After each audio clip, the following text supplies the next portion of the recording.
เวลา 8 นาฬิกา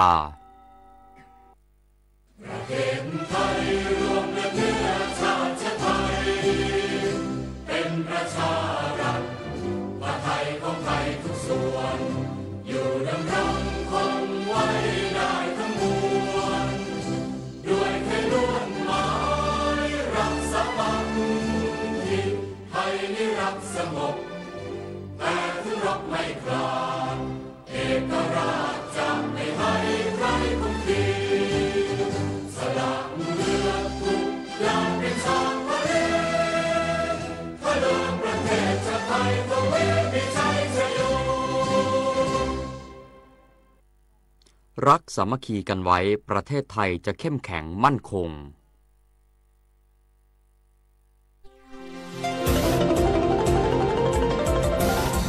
วิทยุแห่งประเทศไทยให้ความรู้คู่ความสุข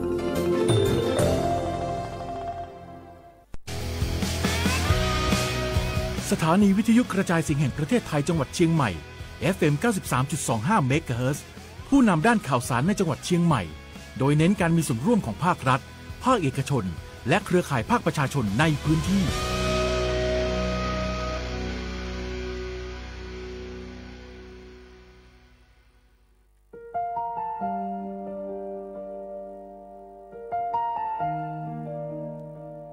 ขอน้อมเกล้าถวายอาลัย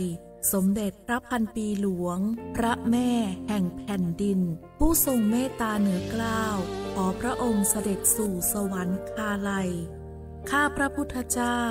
ข้าราชการและเจ้าหน้าที่สถานีวิทยุกระจายเสียงแห่งประเทศไทยจังหวัดเชียงใหม่กรมประชาสัมพันธ์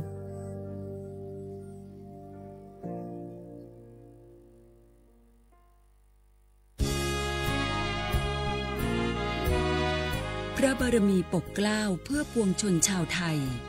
จากพระราชกรณียกิจนานับประการที่พระบาทสมเด็จพระเจ้าอยู่หัวและพระบรมวงศานุวงศ์ทรงทุ่มเทพระวรกายทรงงานอย่างไม่เหน็ดเหนื่อยเพื่อประโยชน์สุขของประสบนิกรจากโครงการหลวงสู่การพัฒนาแหล่งน้ำส่งเสริมการศึกษาและด้านสาธารณสุขที่มุ่งเน้นการพึ่งพาตนเองและการพัฒนาอย่างยั่งยืนทุกย่างพระบาทคือการทรงงานทุกพระราชดำริคือพลังแห่งการพัฒนาเพราะประชาชนคือหัวใจของแผ่นดินร่วมเสริมสร้างความรักในสถาบันหลักของชาติโดยสำนักงานประชาสัมพันธ์ที่ 3 กรมประชาสัมพันธ์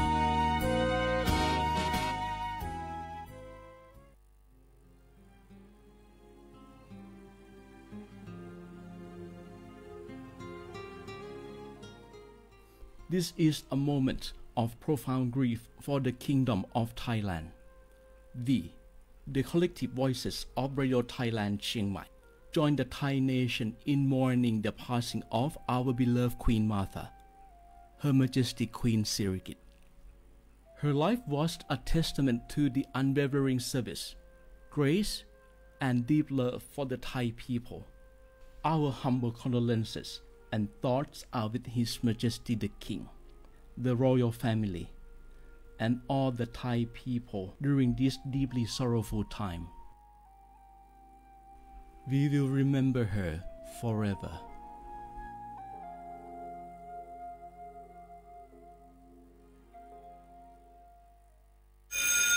PEA เตือนภัยรู้ไว้ไม่พลาดแน่ระวังให้ดีคุณอาจจะเสียเงินในบัญชีโดยไม่รู้ตัวเพราะมิจฉาชีพมาหลายรูปแบบจริงๆโดยเฉพาะลิงก์ดาวน์โหลดต่างๆที่ส่งมาใน SMS ต้องระวังให้ดี PEA การไฟฟ้าส่วนภูมิภาคขอเตือนระวังมิจฉาชีพส่งลิงก์มากับ SMS แจ้งให้ผู้ใช้ไฟฟ้ารับเงินประกันมิเตอร์ไฟฟ้าคืนจากรายชื่อตกหล่นหรือดาวน์โหลดแอปพลิเคชัน PEA Smart Plus ผ่านลิงก์รวมถึงโทรหาแล้วแอบอ้างเป็นพนักงานการไฟฟ้าส่วนภูมิภาคเพื่อส่งลิงก์ผ่านโทรศัพท์มือถือให้ดาวน์โหลดแอปพลิเคชัน PEA Smart Plus เพื่อสมัครหวัดดีพอยต์อย่าเชื่ออย่ากดลิงก์เด็ดขาด PEA ไม่มีนโยบายแนบลิงก์ไปกับ SMS หรือโทรหาผู้ใช้ไฟฟ้าแต่อย่างใดไม่เชื่อไม่กดไม่แชร์ไม่ส่งต่อไม่ว่าช่องทางไหนชัวร์และปลอดภัยให้ดาวน์โหลด PEA Smart Plus ที่ App Store และ Play Store ตรวจสอบก่อนดาวน์โหลดผู้พัฒนาต้องเป็น Provincial Electricity Authority หรือสอบถามข้อมูลเพิ่มเติมโทร 1129 PEA Contact Center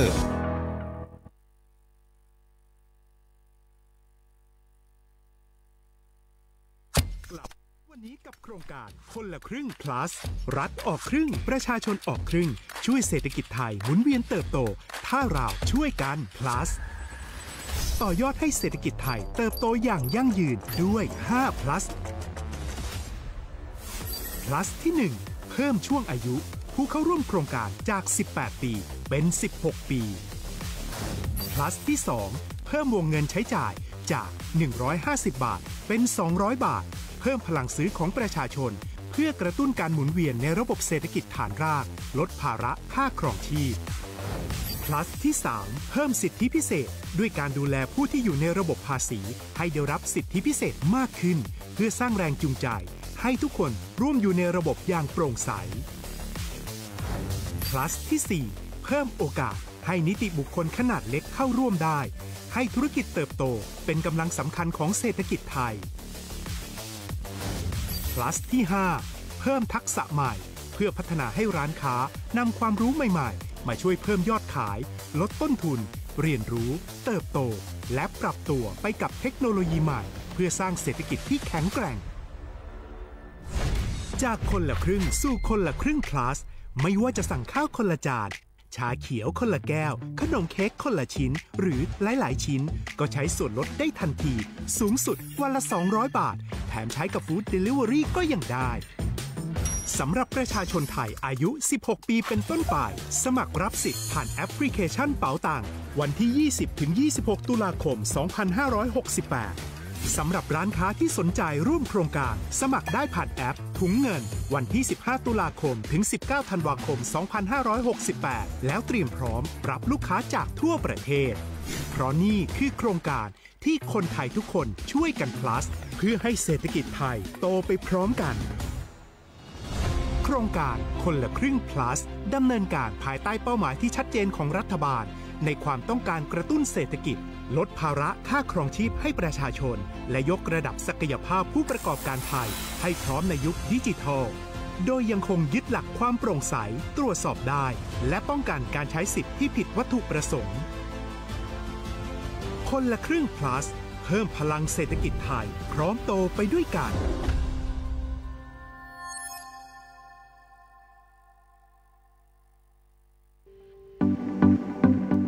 ขอเชิญคุณผู้ฟังพบกับรายการผู้ว่าราชการจังหวัดเชียงใหม่พบประชาชน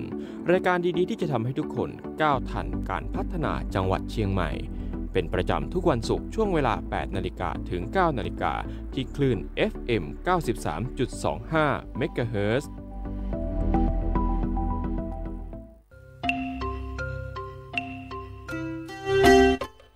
ทักทายคุณผู้ฟังทุกท่านครับขอต้อนรับเข้าสู่ช่วงรายการผู้ว่าราชการจังหวัดเชียงใหม่พบประชาชนครับเราพบกันเป็นประจำทุกวันศุกร์ตั้งแต่ช่วงเวลา 8 นาฬิกาถึง 9 นาฬิกาครับวันนี้กลับมาพบกับผมเมทัศน์แจ่มศรีผู้ดำเนินรายการนะครับสำหรับรายการผู้ว่าราชการจังหวัดเชียงใหม่พบประชาชนนะครับเราก็จะมีการถ่ายทอดสัญญาณวิทยุนะครับผ่านคลื่น FM 93.25 เมกะเฮิรตซ์ครับคลื่น FM 98 เมกะเฮิรตซ์รวมไปถึงคลื่นของสวท.ฝางก็รับสัญญาณของเราด้วยนะครับที่คลื่นFM 89.25 รวมถึงคลื่น AM 639 กิโลเฮิรตซ์ก็เช่นเดียวกันนะครับมีการถ่ายทอดสัญญาณเสียงไป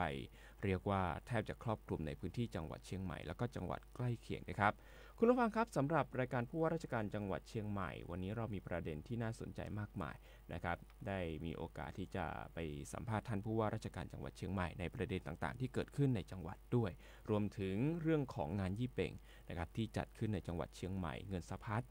มากน้อยแค่ไหนนะครับมีพี่น้องประชาชนได้รับประโยชน์มากน้อยแค่ไหนก็จะนำมาเปิดให้คุณผู้ฟังได้ฟังกันด้วยนะครับแต่ก่อนที่เราจะไปติดตามรายละเอียดนะครับมาดูเรื่องของฝนฟ้าอากาศกันสักนิดหนึ่งครับล่าสุดครับทางศูนย์อุตุนิยมวิทยาภาคเหนือออกมาประกาศฉบับที่3เรื่องของฝนตกหนักบริเวณภาคเหนือครับก็บอกว่าในช่วงวันนี้ไปจนถึงวันที่9พฤศจิกายนครับจะมีฝนตกหนักในพื้นที่ภาคเหนือครับเนื่องจากอิทธิพลของหย่อมความกดอากาศต่ำกำลังแรงที่อ่อนกำลังลงจากพายุแคลแมกีครับก็มีแนวโน้มที่จะเคลื่อนผ่านภาคเหนือในช่วงเวลาดังกล่าวด้วยนะครับสำหรับวันที่7 นะครับก็จะมีทั้งจังหวัดอุตรดิตถ์ที่อาจจะต้องเจอฝนที่ตกหนักหน่อยนะครับพิษณุโลกพิจิตรและเพชรบูรณ์นะครับวันที่8จะมีของจังหวัดเชียงใหม่เราด้วยรวมถึงแม่ฮ่องสอนลำพูนลำปางเชียงรายพะเยาน่านแพร่อุตรดิตถ์สุโขทัยตากกำแพงเพชรพิษณุโลกพิจิตรและเพชรบูรณ์ครับเช่นเดียวกันกับวันที่9พฤศจิกายนครับสำหรับจังหวัดเชียงใหม่เองก็จะมีฝนตกเช่นเดียวกันรวมถึงจังหวัดแม่ฮ่องสอนลำพูนลำปางเชียงรายพะเยาน่านแพร่สุโขทัยตากและกำแพงเพชรครับเพราะฉะนั้นต้องดูแลสุขภาพกันด้วยวางแผนการเดินทางให้ดีครับขณะที่ข้อมูลในรายอำเภอนะครับสำหรับวันนี้พื้นที่ที่จะมีฝนตกปานกลางจะมีทั้งอำเภอดอยเต่าและอมก่อยครับส่วนพื้นที่อื่นนั้นก็จะเป็นพื้นที่ที่มีฝนตกเล็กน้อยด้วยครับคุณผู้ฟังครับเดี๋ยวในช่วงแรกของเราจะพาคุณผู้ฟังนั้นไปติดตามกันกับทางผู้ว่าราชการจังหวัดเชียงใหม่นะครับวันนี้ท่านมีประเด็นมากมายเลยที่จะมาบอกพี่น้องชาวเชียงใหม่นะครับเดี๋ยวเราไปฟังเทปกันครับฟังครับตอนนี้จังหวัดเชียงใหม่พบประชาชนครับเรายังอยู่กับพ่อเมืองเชียงใหม่ของเราครับทางท่านทศพลเพื่อนอุดมแหมวันนี้มาจัดรายการร่วมกับเราคุณผู้ฟังครับตอนนี้เราอยู่ในช่วงพิเศษนะครับกับรายการผู้ว่าราชการจังหวัดเชียงใหม่พบประชาชนครับเรายังอยู่กับพ่อเมืองเชียงใหม่ของเราครับทางท่านทศพลเพื่อนอุดมแหมวันนี้มาจัดรายการร่วมกับเราด้วยนะครับวันนี้ก็จะมาบอกเล่าในหลากหลายประเด็นครับทั้งในเรื่องของการจัดพิธีบำเพ็ญกุศลปัณณรสมวานรวมถึงเรื่องของการจัดงานยี่เป็งที่ผ่านมาเป็นอย่างไรบ้างนะครับแล้วก็ประเด็นเรื่องของการเปิดอาคารเรียนรู้เฉลิมพระเกียรติ72พรรษาและงานโครงการหลวงเชียงใหม่ประจำปี2568แต่ละงานต้องบอกว่าเป็นงานที่พี่น้องประชาชนให้ความสนใจเป็นอย่างมากเลยนะครับซึ่งทางพ่อเมืองของเราครับจะมาให้คำตอบในรายละเอียดประเด็นต่างๆครับตอนนี้ท่านอยู่กับเราแล้วสวัสดีครับท่านครับสวัสดีครับคุณโรตีเมทัศน์จันทร์ศรีครับครับอยากจะให้ก็สุกอีกแล้วนะฮะครับสัปดาห์หนึ่งสัปดาห์หนึ่งเร็วมากใช่ครับเป็นยังไงบ้างครับในช่วงนี้สำหรับจังหวัดเชียงใหม่เราจะมีการจัดพิธีจัดกิจกรรมอะไรบ้างครับท่านครับครับก็น้อมรำลึกในพระมหากรุณาธิคุณอันหาที่สุดมิได้นะครับของสมเด็จพระนางเจ้าสิริกิติ์พระบรมราชินีนาถพระบรมราชชนนีพันปีหลวงก็จะมีงานครบรอบบำเพ็ญกุศลครบ15วันซึ่งตอน7วันเนี่ยเราทำไปแล้วนะครับครั้งนี้จะเป็นครบ15วันก็จะเป็นพิธีถวายพระราชกุศลอีกครั้งหนึ่งนะครับซึ่งจะมีวันนี้แหละครับในช่วงเวลาประมาณ10 นาฬิกาจะมีการบำเพ็ญกุศลครบ15วันอุทิศถวายแด่พระพันปีหลวงนะครับณวัดพระธาตุดอยสุเทพราชวรวิหารและตอนช่วงเย็นก็จะมีอีกครั้งหนึ่งนะครับเป็นของฝ่ายธรรมยุทธ์ณวัดป่าดาราพิรมพระอารามหลวงครับอันนี้ก็ขอเชิญชวนคือข้าราชการส่วนใหญ่ไปอยู่แล้วถ้าพี่น้องประชาชนว่างนะครับก็ยินดีนะครับไปร่วมกันน้อมรำลึกในพระมหากรุณาธิคุณของพระองค์ท่านกันนะครับแล้วก็ร่วมในพิธีได้เลยครับในเรื่องของการแต่งเนื้อแต่งตัวของพี่น้องประชาชนแนะนำยังไงบ้างครับท่านครับครับก็เป็นชุดไว้ทุกข์นะครับสำหรับข้าราชการเนี่ยเขาจะเป็นชุดปกติขาวไว้ทุกข์ไม่สวมหมวกแต่ส่วนพี่น้องประชาชนก็เป็นชุดสีดำแล้วก็หรือสีที่เราได้แจ้งเวียนกันไปนะครับท่านไม่มีจริงๆก็ติดโบนะครับติดโบแต่ว่าขอให้สีเป็นโทนเอิร์ธโทนสุภาพนะครับแล้วก็ติดโบครับพูดถึงเรื่องของการจัดงานต่างๆนะครับในช่วงที่ผ่านมาจังหวัดเชียงใหม่เขาเรียกว่ามีการจัดบิ๊กอีเวนต์เกิดขึ้นนะอย่างเรื่องของเทศกาลยี่เป็งจังหวัดเชียงใหม่ภาพรวมการจัดงานเป็นยังไงบ้างครับท่านครับก็ต้องยอมรับว่าคึกคักแล้วก็เป็นเทศกาลที่ทำให้ผมนึกถึงคำนครอันเป็นที่สุดแห่งความสง่างามทางวัฒนธรรมนะครับคือนี่แหละซอฟต์พาวเวอร์ที่แท้จริงคือพลังของเสน่ห์ของสิ่งที่บรรพบุรุษเรารักษาแล้วเราก็สืบสานกันมาไม่ว่าจะเป็นตามผังประทีปนะฮะจุดประทีปนะครับซึ่งผมก็ไปร่วมในพิธีนะครับที่ทางภาคประชาชนนะครับเขาร่วมกันจัดเนี่ยที่อนุสาวรีย์สามกษัตริย์ก็มีการรำนะครับถวายเป็นพุทธบูชา นะครับแล้วก็มีการจุดผาประทีปกันบริเวณกำแพงเมืองอะไรอย่างนี้ก็งดงามมากครับเป็นอะไรที่ผมเห็นแล้วนักท่องเที่ยวชาวต่างชาติก็ไม่เคยเห็นนะครับการทำในลักษณะแบบนี้ทุกคนก็เชื่อมั่นว่าแสงประทีปที่เราจุดเนี่ยก็จะเป็นแสงนำใจส่องสว่างให้เราประสบแต่ความสุขความเจริญรุ่งเรืองเป็นความเชื่อแต่ว่าก็งดงามนะครับก็เป็นห่วงว่ารุ่นต่อๆไปเขาจะรักษากันได้ไหมสืบสานกันได้ไหมผมเองก็ในฐานะที่เป็นผู้ว่าราชการจังหวัดนะครับทำอะไรได้ก็จะพยายามทำเต็มที่จวนเองก็ทำประตูป่าประตูป่านะก็เป็นเขาเรียกว่าวัฒนธรรมประเพณีความเชื่อของคนล้านนาบ้านเราซึ่งผมก็ไม่คิดว่าจะทรงพลังขนาดนี้นะถ้าทำผิดทำถูกนี่โดนบ่นนะที่นี่รายละเอียดเยอะครับแต่ว่าก็ดีครับแล้วเราก็มีความสุขกับเทศกาลนี้คนเก่าๆเข้ามาในเพจผมเยอะเลยนะมาพูดว่าเสนอแนะบ้างแล้วก็ชื่นชมบ้างให้ข้อคิดบ้างเป็นเรื่องที่ดีครับเราก็ร่วมกันสร้างสรรค์มหานครเป็นที่สุดแห่งความสง่างามทางวัฒนธรรมเนี่ยให้ยังเป็นที่สุดให้ได้นะครับเราต้องรักษาสิ่งนี้ไว้นะครับโอ้นักท่องเที่ยวเยอะมากจนผมก็ต้องยอมรับว่าช่วงนี้หลายคนบ่นเรื่องตั๋วเครื่องบินราคาแพงก็ต้องเรียนอย่างนี้ครับว่าเนื่องจากว่ามันมีการสลับไฟล์บินเพื่อที่จะรักษาซอฟต์พาวเวอร์พลังที่ชาวต่างชาติเขาอยากจะมาร่วมงานกันเนี่ยนะครับพูดง่ายๆลอยโคมซึ่งก็มีมุมมองเยอะแยะในเรื่องนี้แต่ว่าเราก็ต้องยอมรับว่าเรื่องนี้ ทางจังหวัดเองก็ต้องรักษาสมดุลนะครับกับ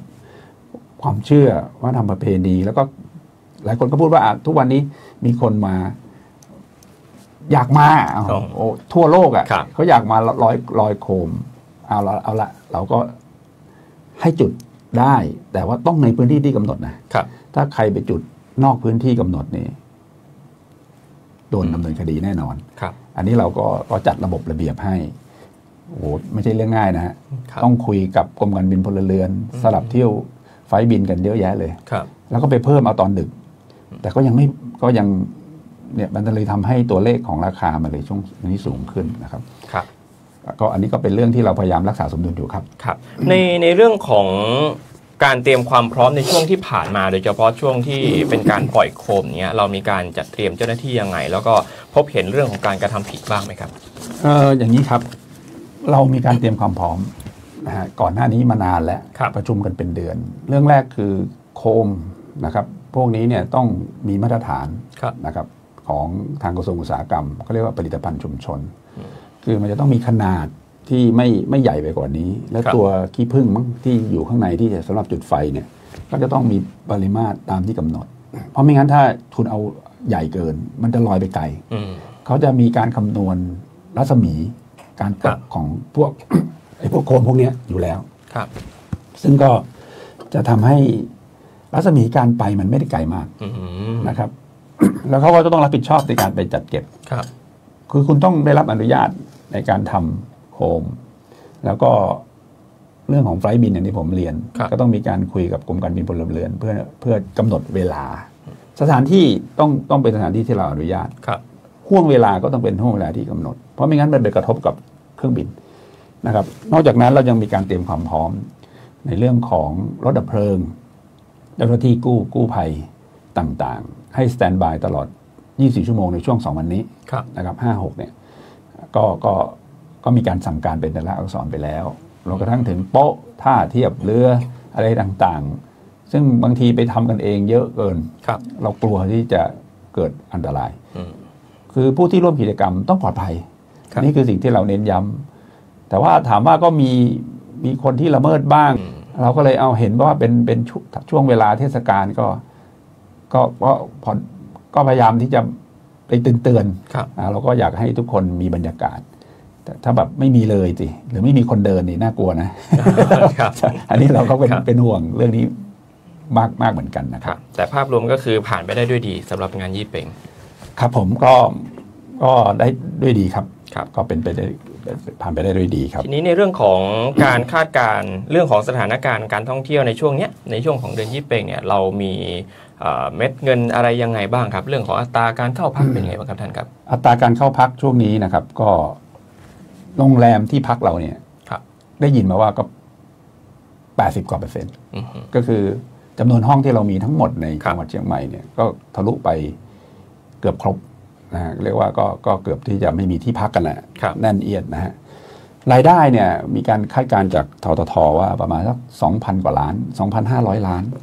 แต่ผมมองว่ามันน้อยไปหรือเปล่าน่าจะมากกว่านี้นะครับแต่ว่าเบื้องต้นแต่ว่าคือภาคบริการอื่นๆเนี่ยอย่างรถแก๊ปเนี่ยโอ้ผมเห็นรถ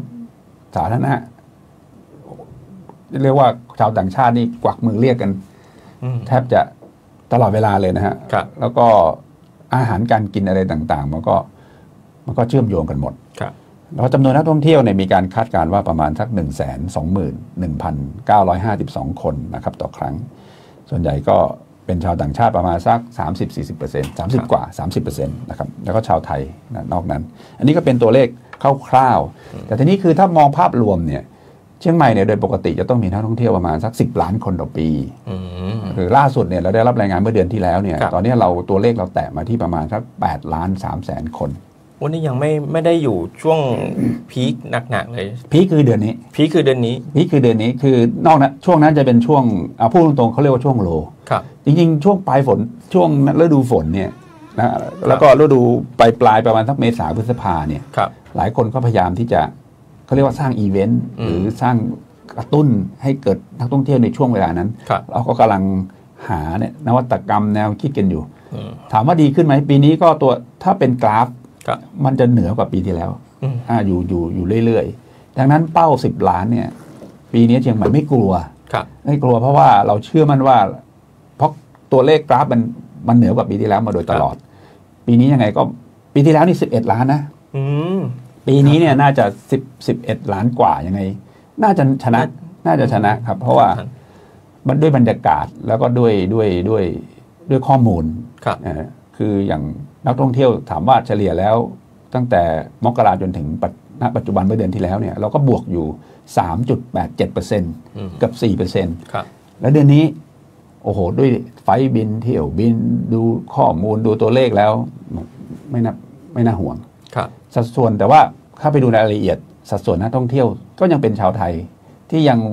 อยากมาเชียงใหม่อยากมาบ้านเราชาวต่างชาติอาจจะลดลงไปนิดนึงก็มีตัวเลขลดลงไปตอนนี้จำนวนตัวเลขนักท่องเที่ยวต่างชาติประมาณสัก2,400,000 คนมันลบไปสัก 4% แต่ว่าเรากำลังเปิดเที่ยวบินเดี๋ยวเราจะเล่าให้ฟังนะครับก็จะมีรายได้ตอนนี้เราเกือบ 80,000 ล้านบาทแล้วถ้าเป็นการคำนวณแบบตรงๆจากค่าที่พักค่าอะไรนี้นะครับแล้วก็การคิดที่ค่าเฉลี่ยส่วนใหญ่แล้วนักท่องเที่ยว1 คนจะใช้จ่ายประมาณสัก 4,000 กว่าบาทซึ่งก็เพิ่มขึ้นจากปีที่แล้วประมาณสัก 5% เราก็อยากจะให้เขาอยู่นานขึ้นใช้มากขึ้นอันนี้ก็เป็นกลยุทธ์ทางฝั่งภาคเศรษฐกิจที่เขานำมาเสนอข้อมูลให้ผมนะครับอัตราเข้าพักโดยเฉลี่ยทั้งปีเนี่ยห้องพักก็จะไปที่70 กว่า%สมมติมี100 ห้องเนี่ย70 ห้องเนี่ยมีคนจองหมดมีคนใช้บริการก็เป็นข้อมูลที่บวกแล้วก็ดีแต่ว่าข้อสังเกตนิดเดียวชาวต่างชาติซึ่งก็ต้องทีมเศรษฐกิจก็ต้องไปคิดกลยุทธ์กันว่าจะแก้เกมเรื่องนี้อย่างไรนะครับและกลุ่มนักท่องเที่ยวถ้าดูกันในรายละเอียดประเทศไหนหายไปมากน้อยแค่ไหนแต่ว่าจีนเขายังมาเป็นอันดับ 1เหมือนเดิมตัวเลขนักท่องเที่ยวจีนตอนนี้เราก็ 238,000 คนแล้วลองลงมาเป็นเกาหลีนะไต้หวันอเมริกามาเลเซียฮ่องกงก็เรียงตามลำดับกันแต่นี้เรากำลังวางกลยุทธ์อยู่นะครับทราบว่าเดี๋ยวจะทางทีมททททางฝั่งท่านรองผู้ว่าภาคเศรษฐกิจเขาก็กำลังใช้กลวิธีอยู่ครับท่านครับพูดถึงเรื่องของเทศกาลยี่เปงโดยเฉพาะในหลังการจัดงานแล้วมันก็จะมีประเด็นเรื่องของการเคลียร์กระทงเคลียร์ขยะตอนนี้เรามีการสั่งการยังไงบ้างครับท่านเป็นเรียกว่าเป็นรูทีนไปแล้วเป็นวงจรประจำเบื้องต้นเรารณรงค์ต้องใช้วัสดุที่เป็นธรรมชาตินะอย่าก่อให้เกิดปัญหาเรื่องสิ่งแวดล้อมอันนี้ก็เป็นหนึ่งในกลยุทธ์สำคัญซึ่งเท่าที่ดูสังเกตดูก็เดี๋ยวนี้ไม่มีแล้ว กระทงโฟมกระทงอะไรอย่างนี้ก็จะเป็นวัสดุธรรมชาติแต่ก็ยังเป็นขยะอยู่ดีนะครับถ้าลอยไปแล้วก็แต่เชียงใหม่เนี่ยไม่ต้องห่วงครับก็จะไปติดอยู่ที่ประตูน้ำวัดที่ตรงบริเวณตำบลป่าแดดนะครับตรงนั้นก็จะมีประตูระบายน้ำของกรมชลแล้วถ้าจะหลุดจากตรงนั้นไปก็จะมีอีกจุดหนึ่งนะครับที่ตรงดอยหล่อก็จะมีประตูระบายน้ำอีกก็จะดักขยะไม่ให้ลงไปทางข้างล่างเชียงใหม่เรามีการทำเขาเรียกว่าจิตอาสาหลังจากประเพณีลอยกระทงผ่านไปเนี่ยก็จะไปเก็บแล้วก็นำขึ้นไปจัดการอย่างถูกสุขลักษณะแน่นอนครับอันนี้ก็ไม่มีปัญหาเลยเพราะว่าเรามีประตูระบายน้ำคอยดักขยะเหล่านี้ทั้งหมดครับครับทีนี้ในเรื่องของการจัดงานเทศกาลโดยเฉพาะในช่วงนี้เราอาจจะต้องได้รับอิทธิพลจากพายุในช่วงวันที่7ช่วงวันที่8เนี่ยเรามีข้อสั่งการอะไรเป็นพิเศษไหมฮะก็ให้คือเนื่องจากว่าน้ำฝนเนี่ยอาจจะทำให้ปริมาณแม่น้ำปิงสูงขึ้นแล้วก็ไหลแรงขึ้นเราก็แจ้งเตือนไปโดยเฉพาะเรื่องท่าเรือโป๊ะหรืออะไรต่างๆเหล่านี้ให้ระมัดระวังนิดนึงนะครับอันนี้ก็เป็นสิ่งที่เรากำชับไปแล้วแล้วก็ปีนี้ก็กำลังหารือกับชลประทานอยู่ว่าอาจจะไม่ได้ให้จิตอาสาไปเก็บก็ได้นะครับเพราะว่าน้ำอาจจะแรงหรือเปล่าแล้วช่วงเวลาที่เรากำหนดเนี่ยเก็บกระทงเนี่ยมันจะเป็นช่วงพายุเข้าหรือเปล่าถ้าเป็นอย่างนั้นเป็นไปตามที่เขาพยากรณ์เราก็อาจจะใช้เครื่องจักรใช้คนเก็บแต่ว่ากระบวนการจะเอาจิตอาสาไปเก็บเนี่ยมันเป็นภาพที่จะเขาเรียกว่าสร้างจิตสำนึกให้คนที่ลอยกระทงเนี่ยได้เห็นว่ากระทงของท่านเนี่ยทุกคำอธิษฐานของท่านน่ะอยู่ที่พวกเราหมดแล้วอะไรอย่างเงี้ยนะครับก็ให้ท่านเห็นว่าแล้วเราก็เก็บรวบรวมอย่างดีแล้วไปจัดการให้เรียบร้อยเรื่องการรักษาสิ่งแวดล้อมเป็นนโยบายสำคัญครับของรัฐบาลแล้วก็ของผมเน้นย้ำทุกหน่วยว่าเราเป็นเชียงใหม่เราต้องเป็นต้นแบบหรือตัวอย่างของเรื่องของการอนุรักษ์นะฮะแล้วก็ดูแลสิ่งแวดล้อมให้ดีโดยเฉพาะแม่น้ำลำคลองซึ่งเป็นเหมือนสายโลหิตแม่น้ำปิงนี่หล่อเลี้ยงบรรพบุรุษแล้วก็เรามาจนถึงทุกวันนี้เราต้องนึกถึงบุญคุณถึงแม้ประเพณีลอยกระทงหรือยี่เปงจะเป็นการน้อมรำลึกนะในบุญคุณของพระแม่คงคาหรือแม่น้ำปิงเนี่ยเราก็ต้องรักด้วยความบริสุทธิ์ใจรักด้วยปัญญารักด้วยความรู้ความเข้าใจที่ถูกต้องเมื่อลอยกระทงไปแล้วก็ต้องมาเก็บกันนะครับแล้วก็ดูแลความสะอาดของแม่น้ำลำคลองให้ดีครับทีนี้พูดถึงในเรื่องของการท่องเที่ยวเห็นว่าล่าสุด เรามีการเปิดเที่ยวบินปฐมฤกษ์อาบูดาบีเชียงใหม่นี่ถือเป็นโอกาสอะไรให้กับชาวเชียงใหม่บ้างครับอันนี้เป็นกลยุทธ์ที่เราอยากจะดึงกลุ่มนักท่องเที่ยวในเขาเรียกว่าตะวันออกกลางซึ่งเป็นกลุ่มที่มีศักยภาพเราต้องยอมรับว่าคือจริงๆแล้วถามว่าสายการบินอาติฮัดเนี่ยแอร์เวย์เนี่ยนะครับเคยบินตรงมาเมืองไทยเราไหมก็ไปกระบี่เมื่อตอนต้นเดือนที่แล้วนะฮะ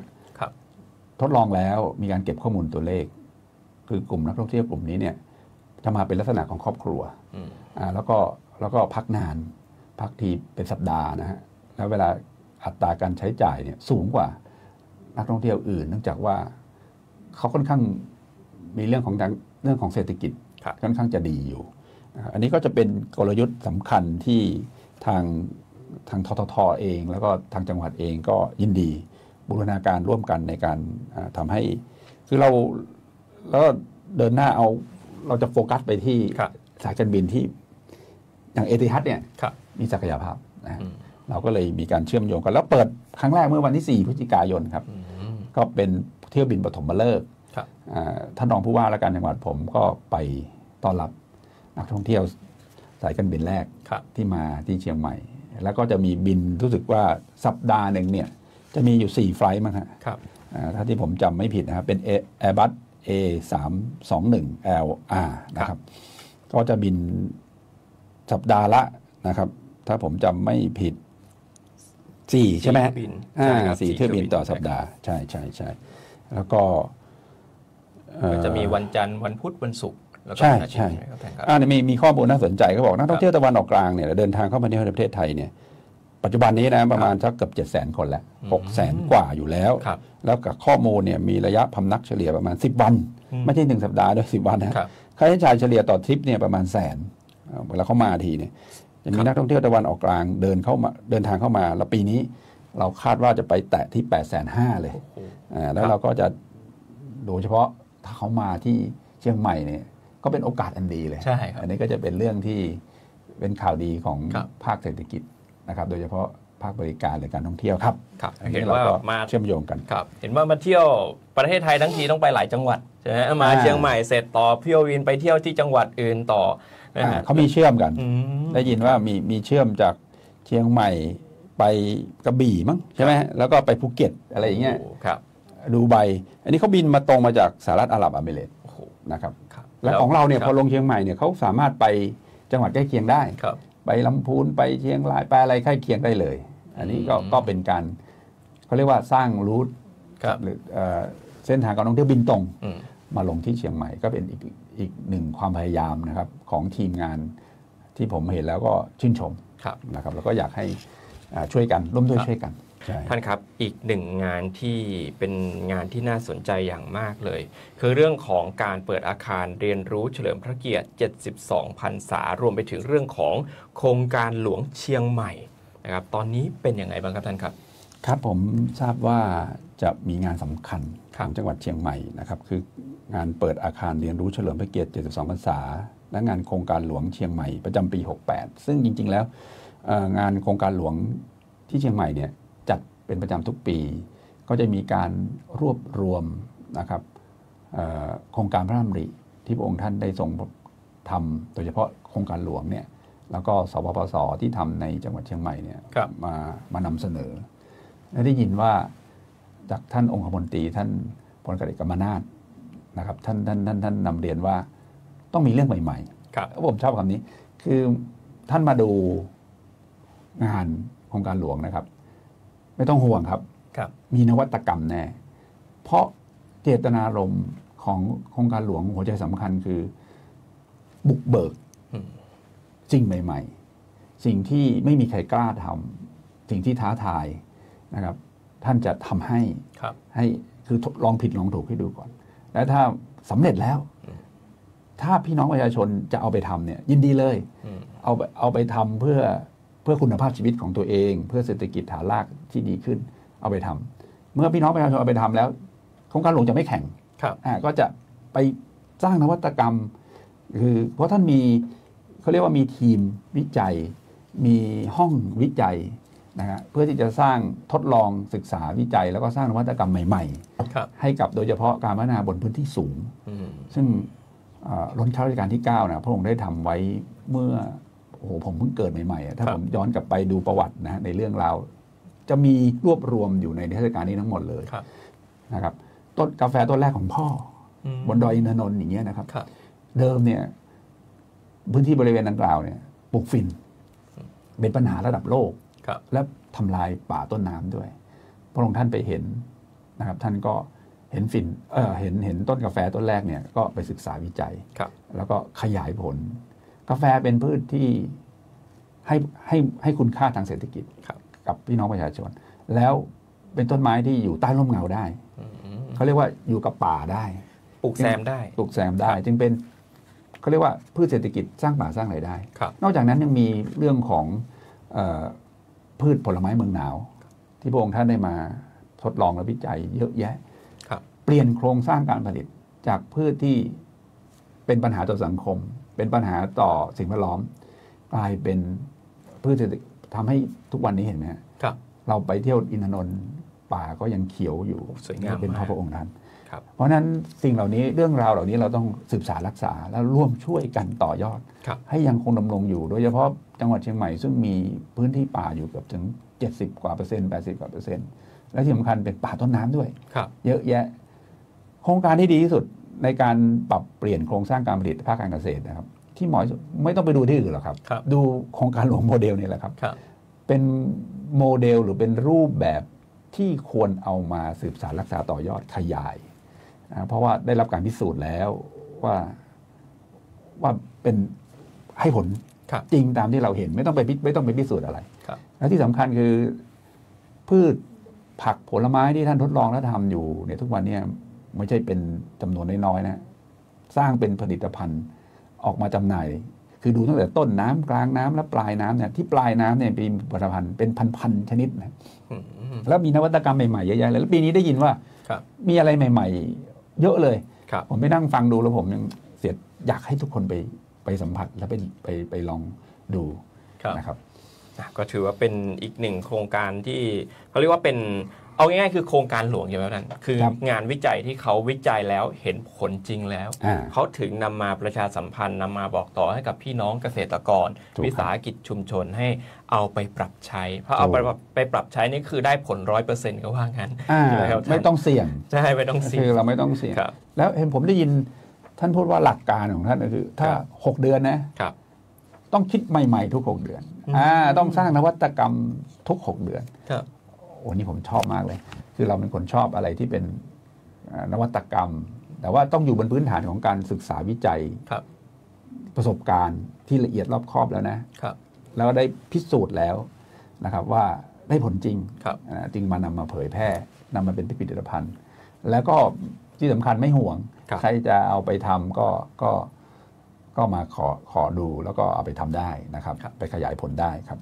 เห็นว่าเรื่องของการเปิดอาคารเรียนรู้เฉลิมพระเกียรติ 72 พรรษาแล้วก็โครงการหลวงเชียงใหม่เนี่ยเราจะมีการเปิดอย่างเป็นทางการก็คือวันที่ 1-10 ธันวาคมใช่ไหมครับท่านใช่ครับผมซึ่งเดี๋ยวถ้าว่าในรายละเอียดจะมีฝ่ายประชาสัมพันธ์ของโครงการหลวงมา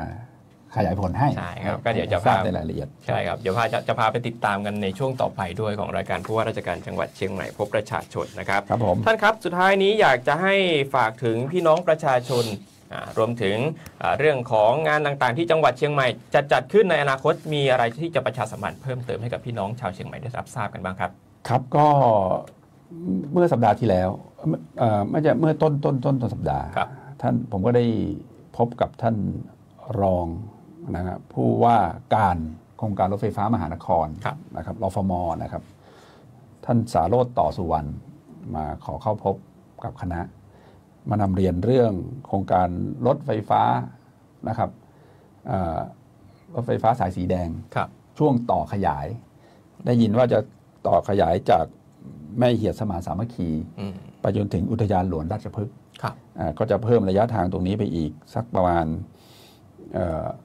อีกพื้นเดิมเนี่ยมันประมาณสัก15 กิโลกว่าใช่ไหมครับก็จะต่อไปอีกหน่อยเพื่อให้เกิดความคุ้มทุนอันนี้ก็เราก็รับทราบแล้วเดี๋ยวอาจจะมีเรียกว่าในเร็วนี้จะมีการรับฟังความคิดเห็นโครงการขนส่งสาธารณะเนี่ยเป็นเรื่องที่คนเชียงใหม่เรียกร้องมากนะอยากให้เกิดขึ้นที่จังหวัดเชียงใหม่เร็วๆผมขออนุญาตเรียนอย่างนี้ครับว่าผมก็ถามท่านรองนะว่าเสนอรัฐบาลเพื่อเอามาลงทุนเลยได้ไหมท่านก็บอกว่ายังไม่ได้ต้องรอส่วนต่อขยายนี่อีกเพราะอะไรครับเงินลงทุนที่ลงประมาณสักเกือบ30,000 ล้านนะฮะ30,000 กว่าล้านเนี่ยที่มีทั้งบนดินและใต้ดินนะใน15 กิโลกว่าเกือบ16 กิโลเนี่ยตั้งแต่โรงพยาบาลนครพิงค์ไปจนถึงแยกแม่เหียเนี่ยก็มีเข้ามาในเมืองด้วยนะมาแตะตรงคูเมืองหน่อยหนึ่งด้วยนะครับไปสนามบินด้วยแล้วก็ออกมาที่แม่เหียแล้วก็จะไปต่อที่อุทยานถ้าทำเส้นเดิมอาจจะยังไม่ค่อยคุ้มทุนเขาพูดอย่างนี้นะก็เลยขอขยายต่อไปจนกระทั่งถึงอุทยานหลวงราชพฤกษ์ก็มันขอให้พี่น้องประชาชนผู้ที่สนใจก็ไปแสดงความคิดเห็นกันได้นะครับโครงการนี้ก็จะเป็นโครงการที่เชียงใหม่ก็จะได้มีรถไฟฟ้าทั้งบนดินและใต้ดินเสียทีนะครับเราจะรีบเคาะให้เร็วๆเดิมเนี่ยจริงๆต้องแล้วเสร็จถ้าลงทุนวันนี้นะครับน่าจะไปเสร็จประมาณปี70นะก็แต่ว่าพอต้องรอส่วนต่อขยายนิดนึงก็อดใจนิดนึงนะครับแต่ว่าไม่ต้องห่วงปีนี้เราก็จะมีรถขนส่งสาธารณะแน่นอนนะครับซึ่งเป็นคนที่หลายคนเรียกร้องมาว่าทำไมเชียงใหม่ไม่มีนะแล้วถ้ามีเนี่ยนะฮะผมมั่นใจว่าต้นปีหน้ามีแน่นอน3 สายเรียกว่า3 กลุ่มผู้ลงทุนนะฮะกลุ่มแรกก็จะเป็นของอบจ.อบจ.จะใช้รถไฟฟ้ารถโดยสารสาธารณะนะครับเป็น EV ด้วยนะเป็น EV 3 เส้นทางเลยอันนี้ได้ยินว่าเขาก็ลงทุนไปเป็น100 ล้านเหมือนกันนะครับอันนี้เกิดแน่นะครับเป็นรถขนส่งสาธารณะ3 เส้นทางเลยนะครับได้ยินมาว่าทุก15 นาทีก็จะวิ่งวนตลอดนะครับอันนี้น่าสนใจแล้วก็จะมีรถไฟฟ้ารางเบาสายสีแดงหรือรถแทรมของไฟฟ้ามหานคร แล้วก็จะมีของทางรถ EV ของทางภาคเอกชนที่เขาจะมาวิ่งอันนี้ล่าสุดก็จะรีบเร่งประชุมให้เกิดขึ้นก็จะมีของภาคประชาชนอีกเหมือนกันเขียวสวยหอมอีกหนึ่งเส้นผมบอกว่าขอให้ภายในเดือนนี้ต้องเรียกประชุมคณะกรรมการคจร.คณะกรรมการจัดระเบียบเรื่องการขนส่งมวลชนสาธารณะเนี่ยแล้วก็เคาะแล้วก็ทราบว่าทุกคนเตรียมเรื่องทุกอย่างไปหมดแล้วเงินลงทุนเส้นทางเหลือแต่เส้นทางที่จะขอเคลียร์กันก่อนขอให้เคลียร์จบเดือนนี้แล้วก็จะมีรถขนส่งสาธารณะเกิดขึ้นในบ้านเราแน่นอนต้นปีหน้าเนี่ยเกิดนะครับส่วนเรื่องรถไฟฟ้าสายสีแดงก็เร่งเสนอคณะรัฐมนตรีเพื่อให้ท่านตัดสินใจนำเงินมาลงทุนแล้วก็ให้เกิดขึ้นที่บ้านเราโดยเร็วครับทีนี้เดี๋ยวเราก็ต้องไปวางแผนกันเรื่องของเส้นทางการจราจรด้วยหรือเปล่าครับการระบายรถการอะไรอย่างเงี้ยครับท่านใช่เรื่องระบบการจราจรในเขตเมืองบ้านเราก็เป็นปัญหานะครับแต่ก็อย่างที่ผมเรียนแหละครับว่าคนเชียงใหม่ส่วนใหญ่จะใช้รถส่วนตัวใช่ครับเขาก็บอกว่าที่เขาใช้รถส่วนตัวก็เพราะมันไม่มีระบบขนส่งสาธารณะก็บ่นมาที่เราผมเองมองว่าเรื่องนี้เป็นยุทธศาสตร์สำคัญ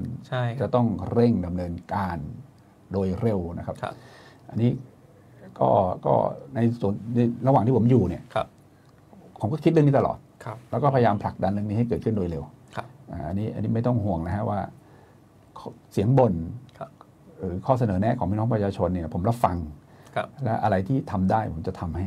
นะครับทีนี้ในเรื่องของการควบคุมราคาเราจะมีการควบคุมราคาด้วยไหมครับให้แบบพี่น้องประชาชนชาวเชียงใหม่ตาสีตาสายยายมียายมาคือสามารถที่จะจับต้องได้ครับเท่าที่ผมฟังจาก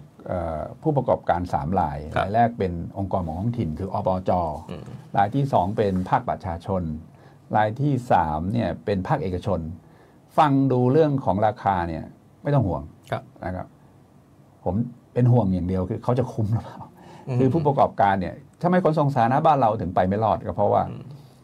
เราต้องคิดราคาไม่แพงไงฮะพอมันไม่แพงผู้ประกอบการเขาไม่คุ้มแน่นอนดังนั้นถ้ามันไม่คุ้มมันก็ต้องใครล่ะจะมาดำเนินการคนที่มาดำเนินการอย่างองค์กรท้องถิ่นอบจ.เนี่ยเท่าที่ยินคือเขาก็พร้อมที่จะซับซิดี้คืออุดหนุนนะครับแล้วก็วางระบบพอให้เลี้ยงตัวเองได้ไม่ได้กำไรหรอกครับทำขนส่งสาธารณะในพื้นที่เชียงใหม่ถูกและดีเนี่ยมันยากมากเลยมันต้องประณีตจริงๆในกระบวนการบริหารแล้วก็คือดูค่าใช้จ่ายอะไรที่มันต้องเซฟได้ต้องเซฟมันต้องละเอียดนะดังนั้นต้องฝีมือจริง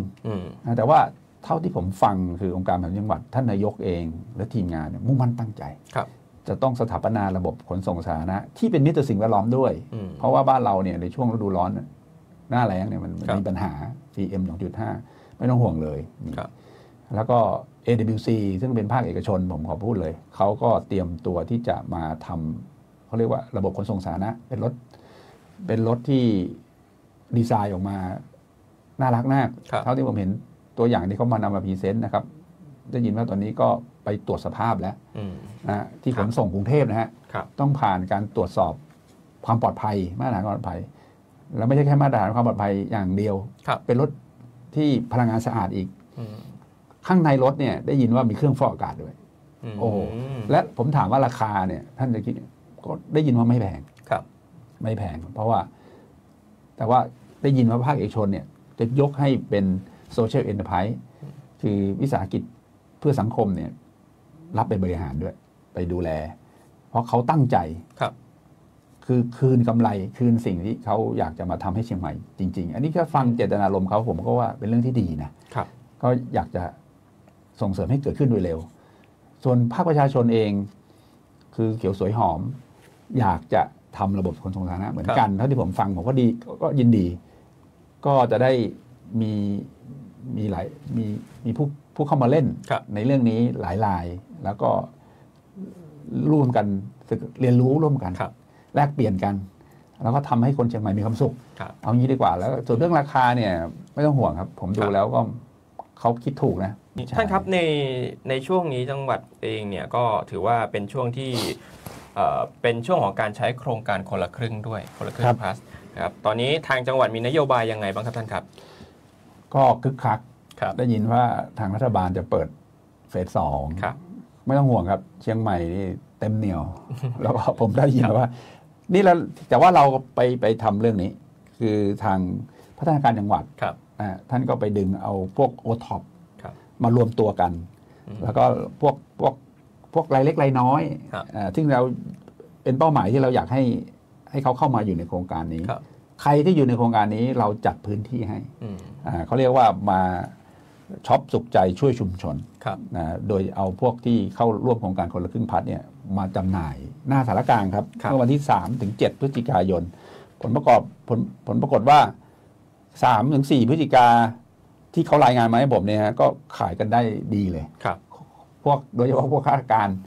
ที่อยู่ใกล้เคียงบริเว ค ณ รับ ศูนย์ราชการก็ไปจับจ่ายใช้สอยกันคึกคักมีตัวเลขรายได้ ครับ น่าดีใจถึงแม้ขนาดฝนตกนะ อืม แต่ทุกคนมีอยู่คนละ200เนี่ยยังไง ครับ รัฐก็จ่ายให้อีก200ตอนนี้เสื้อโดยเฉพาะเสื้อสีดำเสื้ออะไร ครับ เนี่ย เสื้อผ้า เสื้อผ้านี่ก็ขายดีเลยพวกโอท็อปก็ ครับ ยิ้มได้นะครับอันนี้ก็ดีครับ ครับสุดท้ายนี้ครับอยากจะให้ฝากถึงพี่น้องประชาชนสัก2 นาทีครับท่านครับ ครับก็เชียงใหม่ครับ ยังคงเป็น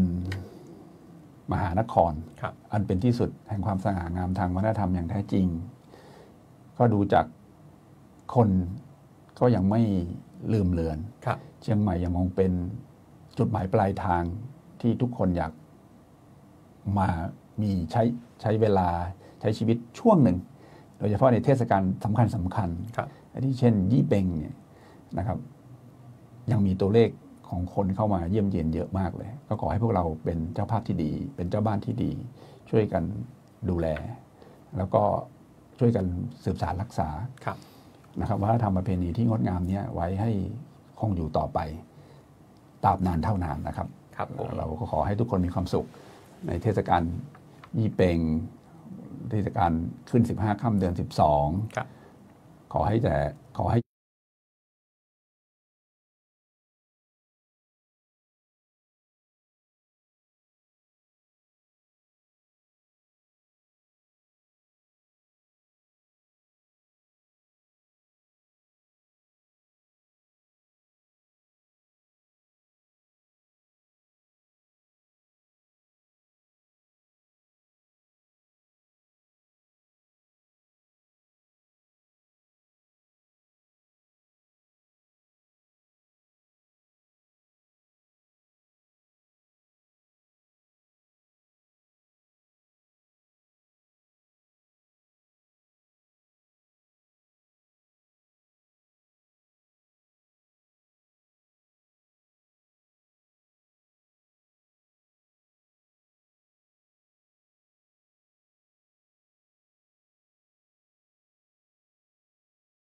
นะคะของโครงการหลวงนะคะ แล้วก็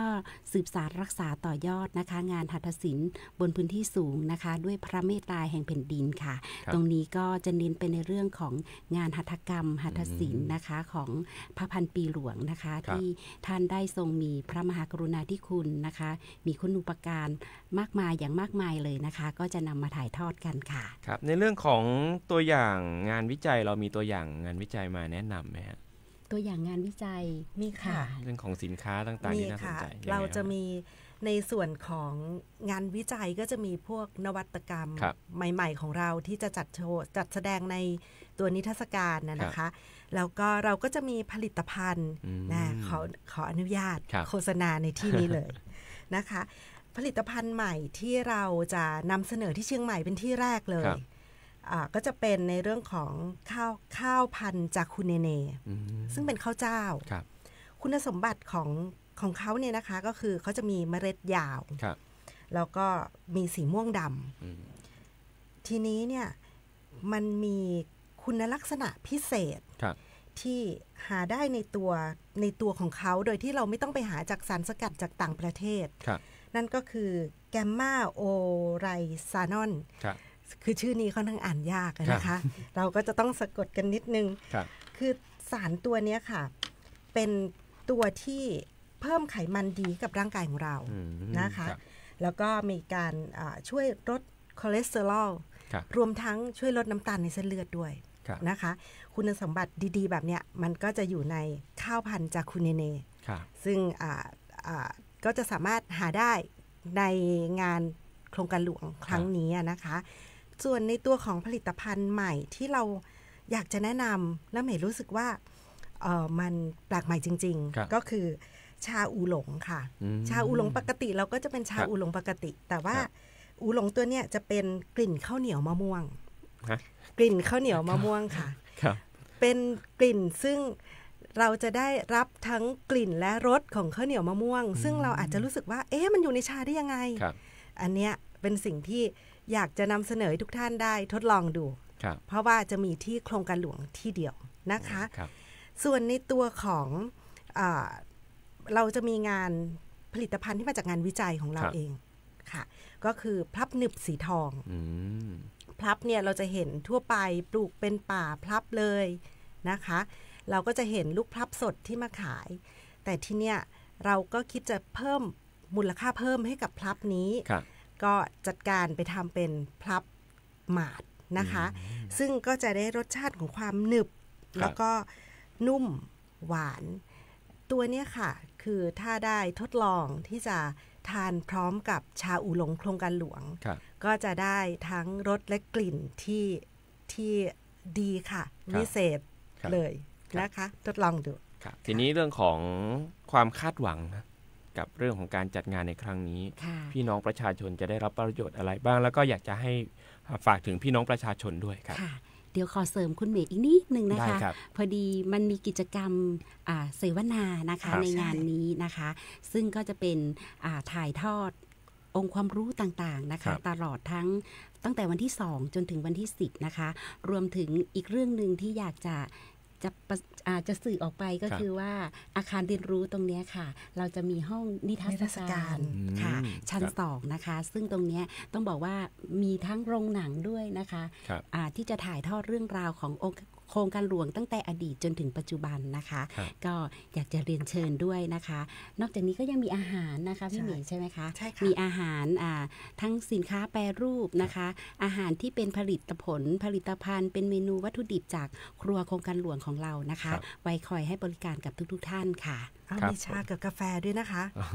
นี่ผมกำลังติดอยู่กับชาอูหลงกลิ่นข้าวเหนียวมะม่วงมากเลยเพื่อใครอยากกินใช่ทดลองดูค่ะโอเคครับผมสุดท้ายครับอยากจะให้ฝากถึงพี่น้องประชาชนนะครับว่าเราคาดหวังยังไงกับการจัดงานในครั้งนี้บ้างค่ะก็อยากจะเรียนเชิญทุกท่านนะคะไปร่วมในงานโครงการหลวงของเราในปีนี้นะคะไปร่วมรับอาจจะมีการรับเสด็จด้วยนะคะก็เดี๋ยวก็จะเป็น อาจจะเป็นข่าวดีของทุกท่านนะคะก็ในโอกาสต่อไปนะคะไปชมไปชิมไปชอบสินค้าโครงการหลวงกันค่ะซึ่งมีมากกว่า 1,000 กว่ารายการนะคะมี14กลุ่มสินค้าด้วยกันนะคะก็ถือได้ว่ามีทั้งผลิตภัณฑ์เด่นผลิตภัณฑ์ใหม่นะคะแล้วก็ผลิตภัณฑ์ที่แนะนำให้กับทุกท่านค่ะก็หลายท่านที่เป็นแฟนคลับของโครงการหลวงนะคะก็จะคอยเวลานี้ค่ะเพราะว่าทุกท่านก็จะรู้ว่าในช่วงของเดือนธันวาของทุกปีค่ะเราก็จะมีการจัดกิจกรรมงานโครงการหลวงประจำปีกันนะคะก็อยากจะย้ำว่าในปีนี้นะคะสถานที่อาจจะเปลี่ยนนิดนึงนะคะเราก็จะไปจัดที่ศูนย์ชนากาธิเบศรนะคะค่ะก็ขอขอบคุณนะคะรายการผู้ว่าพบประชาชนนะคะสถานีวิทยุสวทค่ะที่ได้ให้พื้นที่กับทางทีมงานเรานะคะได้มาประชาสัมพันธ์การจัดงานในครั้งนี้นะคะก็ขอขอบคุณทุกท่านแล้วก็หวังว่าจะได้ต้อนรับทุกท่านนะคะในงานนี้ค่ะตั้งแต่วันที่1ถึงวันที่10ธันวาคมค่ะผมครับต้องขอบพระคุณอย่างสูงครับกับทางคุณอนัทธิดาสมสารนะครับท่านเป็นหัวหน้าแผนกประชาสัมพันธ์และสื่อสารองค์กรมูลนิธิโครงการหลวงแล้วก็กับคุณพี่ด้วยนะครับที่มาร่วมรายการกับเราในนี้ขอบคุณครับสวัสดีค่ะขอสมัครเป็น FC โครงการหลวงอีกคนหนึ่งนะครับยินดีค่ะครับผมคุณผู้ฟังครับตอนนี้หลายท่านก็ทักทายกันเข้ามาแล้วนะครับก็ขอบคุณทุกท่านเลยหลายท่านก็บอกว่าโอ้ชอบจังเลยสำหรับการจัดงานที่เชียงใหม่นะครับมีพี่สุคนมีพี่โสพลนะครับพี่อุบลรัตน์นะครับก็บอกว่าเชียงใหม่เราเป็นเมืองท่องเที่ยวนะแล้วก็ตอนนี้รัฐบาลเองเนี่ยก็เร่งปราบปรามสแกมเมอร์ด้วยก็อยากจะให้ร่วมกันเป็นหูเป็นตากันนะครับพี่หลายๆท่านเลยนะบอกว่าเสียงน่าฟังมากพี่ธวัชชัยนะครับพี่ณภศรแล้วก็คุณป้าจัญญาบอกภาพหลังสวยจังเลยนะครับมีพี่พงศักดิ์สันติธารายนด้วยขอบคุณทุกท่านเลยนะครับที่มาร่วมรับฟังรายการผู้ว่าราชการจังหวัดเชียงใหม่พบประชาชนนะครับคุณผู้ฟังครับล่าสุดนี้ทางเพจของเทศบาลนครเชียงใหม่มีการประกาศออกมาแล้วนะครับสำหรับขบวนกระทงใหญ่ชิงรางวัลถ้วยพระราชทานนะครับรางวัลกระทงยอดเยี่ยมนะครับเป็นของร่มฉัตรคอนเนคชั่นหัสดินอาร์ตศิลป์ไทยอาร์ตนะครับรางวัลชนะเลิศก็คือขบวน Also International ครับรางวัลรองชนะเลิศอันดับที่1ก็จะเป็น High Life Group และรองชนะเลิศอันดับที่2ก็จะเป็นสมาพันธ์ชนชาติไทยนั่นเองนะครับและนี่ก็คือรายการผู้ว่าราชการจังหวัดเชียงใหม่พบประชาชนครับเดี๋ยวเราพบกันอีกในศุกร์หน้าสำหรับวันนี้สวัสดีครับคนไทยไม่เอาบุหรี่ไฟฟ้าคนไทยไม่เอาบุหรี่ไฟฟ้าขอเชิญร่วมงานเฉลิมพระเกียรติพระผู้มาก่อนการ